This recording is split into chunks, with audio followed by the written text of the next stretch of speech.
I'm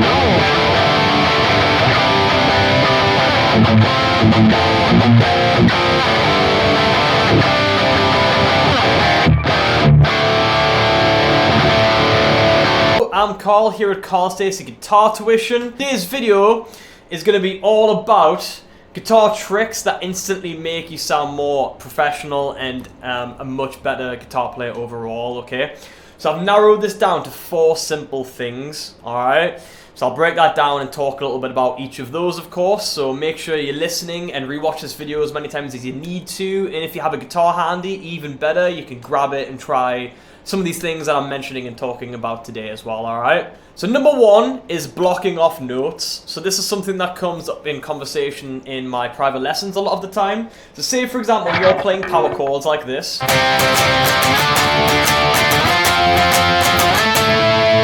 In particular, in this case, the example I'm going to use is from the A string as the root. Reason being is because the whole thing about professional guitar playing and sounding professional is when I'm playing that power chord,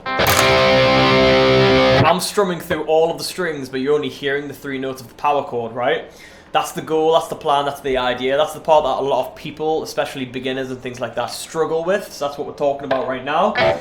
So the knack is very simple. It might take you a while to grasp it and get good at it and cultivate it though, of course, alright? But the concept is simple. This first finger right here, I'm blocking off the thick E string with ever so slightly touching the string with my index finger right there, okay? I'm also arching it ever so slightly on the other part of the finger. So one side on the tip, touching that string ever so slightly. Other part arched ever so slightly, therefore that blocks off the thinner strings right here, okay? So that means when you're fretting the 3 notes in the middle, the A, the D, and the G, I can strum through all of those notes. Only hear those 3 notes and not that thick or the thin because I'm blocking those notes off, alright? So just simple idea and simple concept makes all the change and all the difference to your guitar playing and gets you that step closer to sounding better and more professional, okay? Number 2 is a technique-based thing, so it comes from sliding in or out of riffs or licks or solos or whatever the case may be. This comes up in music a lot, but it's something that you don't necessarily see or realize or think about when you're earlier on to your guitar playing journey. So say, for example, you're sliding into a lick of a solo, that might go something like, or you're sliding out of the lick of a solo, that might go something like. These are the little kind of minor important details through guitar playing that make everything just elevated, sound much better, much more professional, as I've mentioned. And also, it gives it a feel and a vibe and a little bit more emotion and those kinds of things as well, okay? So all that's doing is, I like to say this to students, is you want to hear the effect of the slide, you don't want to hear where you're sliding from or to necessarily, okay?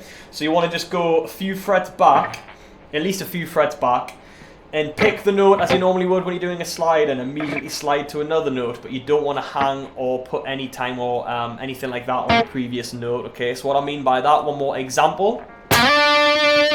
Or in the other direction. When you go in the other direction, you want to slide up and off and then sort of catch the notes with your right hand to mute them so you don't hear them any further as well, by the way. Number 3 is raking the strings, again in the context of a riff or a solo, but I'm going to use it in the context of a solo right now. So you might have seen this before, you might have heard this before. Again, all of these are very simple ideas and concepts at their core. Maybe harder to apply and to actually practically use and things like that, of course. I totally appreciate that. But what I mean by this is this. So say, for example, you've got, in this example, 15 on the beat. Instead of just playing it, such a minor detail, minor difference, right? But when I say raking, I mean blocking off the strings either with the right hand or this left hand here.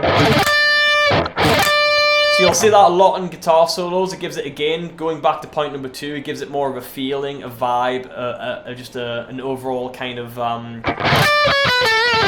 professional feel and sound, okay? There's a couple of examples for you right there, alright? And the 4th and final one for now is using vibrato to trail off of riffs or solos. So again, if you're in the context of a solo, say you've got a big bend.